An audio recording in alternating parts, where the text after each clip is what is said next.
ಅವತ್ತು ನಮ್ಮ ಅಪ್ಪ ಅಮ್ಮ ತುಂಬ ಜಗಳ ಆಡ್ತಿದ್ರು.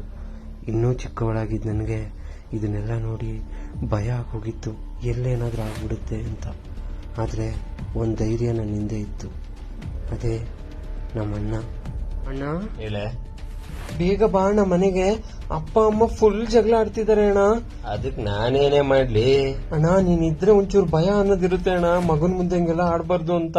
ನಿನ್ಗೊಂದ್ ಸ್ವಲ್ಪ ಎದುರುತ್ತಾರೆ ಅಣ್ಣ, ನೀನ್ ಬಂದ್ರೇನೆ ಇವ್ರ ಜಗಳ ನಿಲ್ಸೋದು. ಹೌದಲ್ಲ? ಬರ್ತೀನಿ. ದೇವ್ರೇ, ಅಣ್ಣನ್ ಬೇಗ ಕಳ್ಸಪ್ಪ.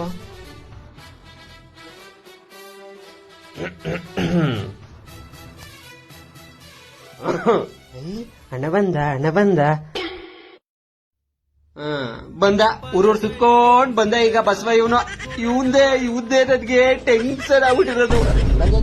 ಹೋಗತ್ತೆಗೆ ಏನ್ ಮಾಡದೆ ಏನಾದರೂ ಇವನು ಅನ್ನೋದೇ ಗೊತ್ತಾಯ್ತಲ್ವಲ್ಲ ನನ್ಗೆ.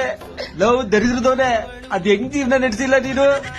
ನೀನು ನಿಮ್ಮ ಅಪ್ಪನಂಗೆ ಆಗ್ಬಿಟ್ಟಲ್ಲೋ, ಮಗ ಹಾಳಾಗಿ ಎಕ್ಕುಟ್ಟೋಯ್ತವ್ನೆ. ಅದ್ರ ಬಗ್ಗೆ ಚಿಂತೆ ಇಲ್ಲ ಅಲ್ವಾ ನಿನ್ಗೆ? ನಿನ್ ಹೆಸರು ಉಳ್ಸಕ್ಕೆ ಅಂತಾನೆ ಸರಿಯಾಗಿರೋನ್ನೇ ಉಡ್ಸಿದೀಕಂತವ ದರಿದ್ರದವನ್ನ. ಅಕ್ಷಯ್, ಬರ ಇಲ್ಲಿ. ಮಗಳೇ ಅಕ್ಷತಾ, ಬೆಲ್ಟ್ ತಗೋಬಮ್ಮ ಇಲ್ಲಿ. ತಂದ್ಕೊಡವ, ನಾಕ್ ಬಿಗಿಲಿ ಇವನ್ಗೆ. ನಾನು ಏನ್ ತಪ್ಪು ಮಾಡಿದೀನಿ?